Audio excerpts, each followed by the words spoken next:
Hey, what's up guys? If you're new to the channel, don't forget to hit that like button and subscription. But yeah, let me turn this around and show you guys what we're doing today. So, a couple guys paddle boarding. But anyways, this house right here. This house right here is in the market for $1.4 million. Yep, you heard that right. 1.4 million. The backyard is concrete and weeds. The house looks like it's an original build from the 1960s, 1950s. Doesn't look too big, but yeah, pricing here is pretty gnarly. Okay, so I finally made it to this job. We're over here. The guys finished hanging, just buttoning up, tying up all the loose ends. We gotta figure out something over here because of the water, but yeah, it's getting ready to tape. We're gonna tape this off, start masking the floors upstairs because kind of want to control the messiness. But let me go upstairs. It's kind of a journey. All right, upstairs.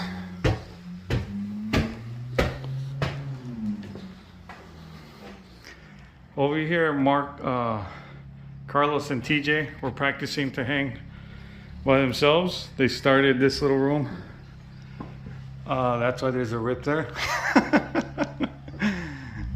And then we came over here to help. But yeah, that's how you start, man, little by little. TJ's getting a lot better with that router. You can see there's only some. But yeah, we're gonna go ahead and start masking this off. And we don't have the rolling glazer, so we're gonna try to just do the flats today. Today's been one of those days where you just gotta run with the flow. I'm going to be using the Can-Am loading pump.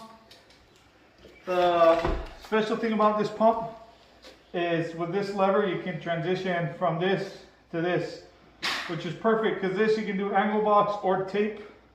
So ideally, if it was first thing in the morning, we could use the same pump without switching anything to string and then run the tools, all with a switch of a lever right here. But right now we're going to be using this side, so pull that bad boy back. I'm going to be using the mini taper, being that this is 8 feet, so easy money, nice and small for us. The good thing about the mini taper is that it fits the 500-foot roll. So what an automatic taper is, for those of you that are new to the channel or don't know, or if you hand tape, it's a hollow tube. It's empty in there right now, but as I fill it, a plunger is going to go down and be filled with compound. As this spins, it's going to put the plunger up, applying mud to one side of the tape, and you can bed it. The good thing about this little gun is, even though it's small, it takes the 500-foot rolls.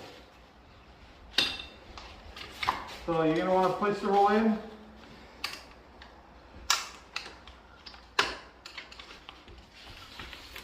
And you're going to want to feed it. So here, I actually put it in the wrong way to show you something.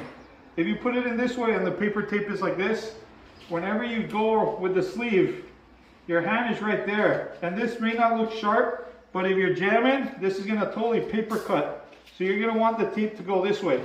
So in order to do that,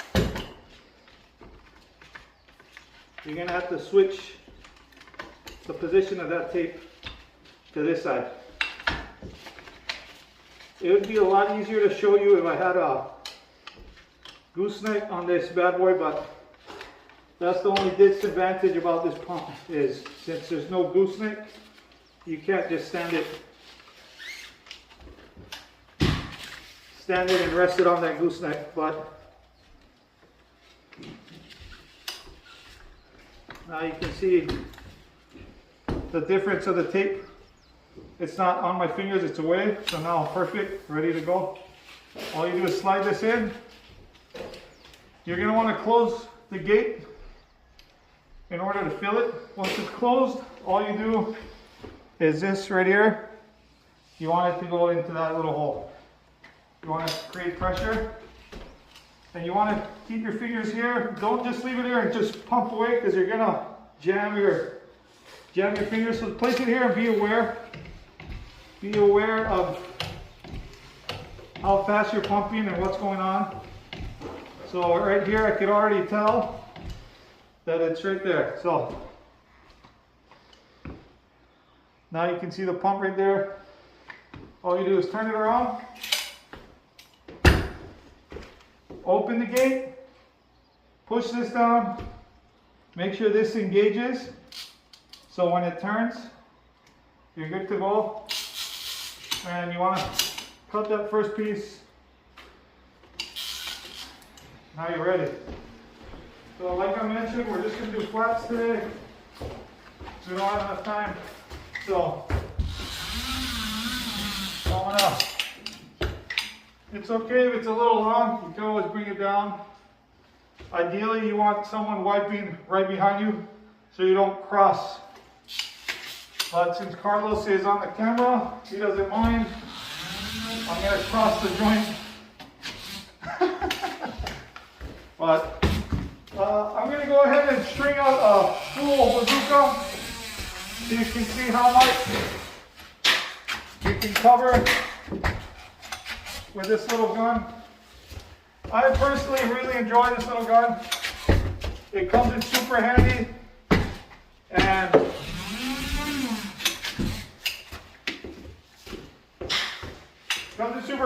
it fits in a drum case that I'll show you guys after, that was used in previous videos. But it's just super travel friendly, especially for me, since this is the third job of the day. I'm finishing off the day taping over here with the guys.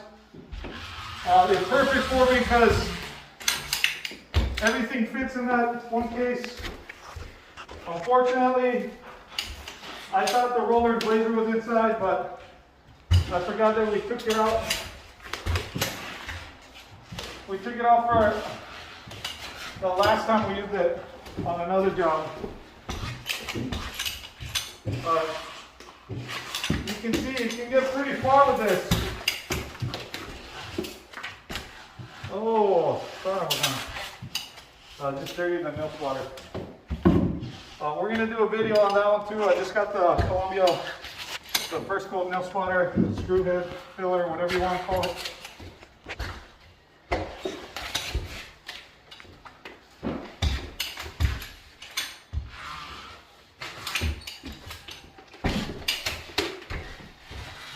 So this mud is a little bit more wet than I would like it, but Carlos is still learning on the consistency.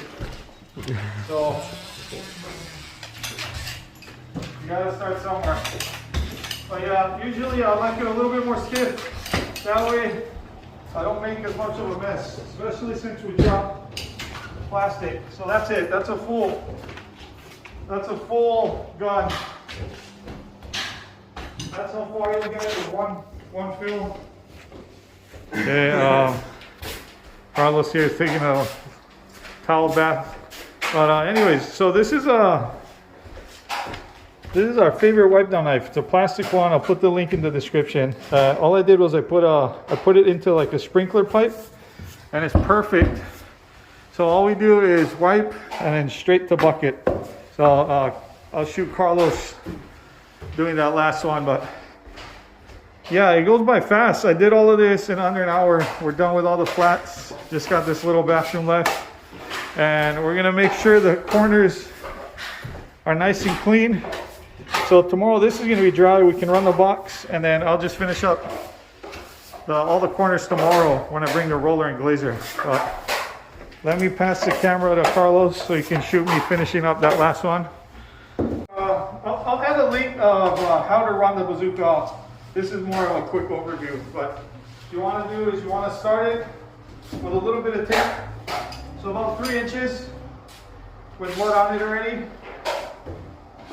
Jam it into the corner, then use the kicker.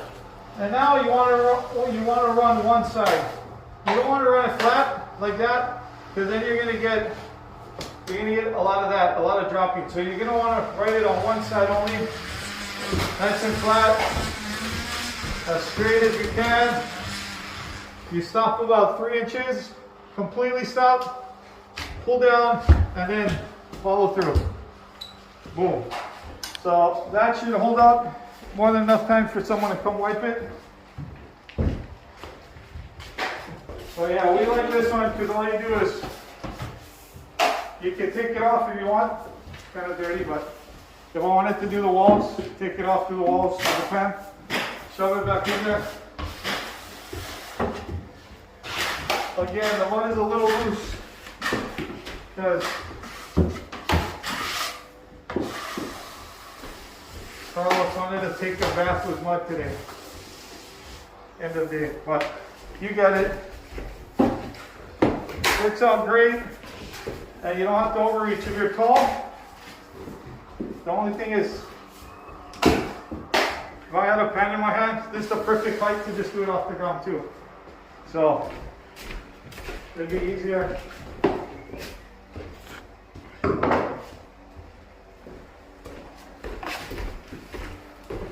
You have a little wrinkle, that's fine. Hold it.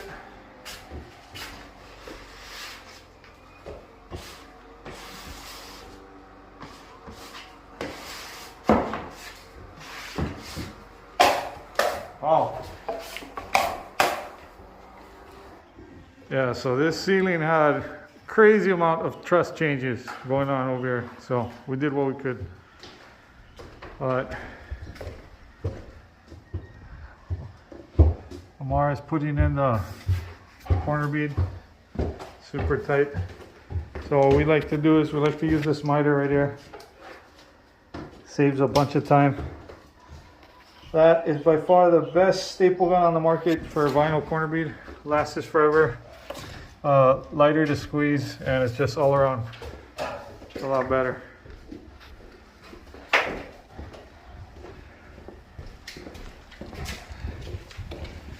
So yeah, just cleaning up for the day, getting everything ready. So tomorrow we can start fresh. All right, guys.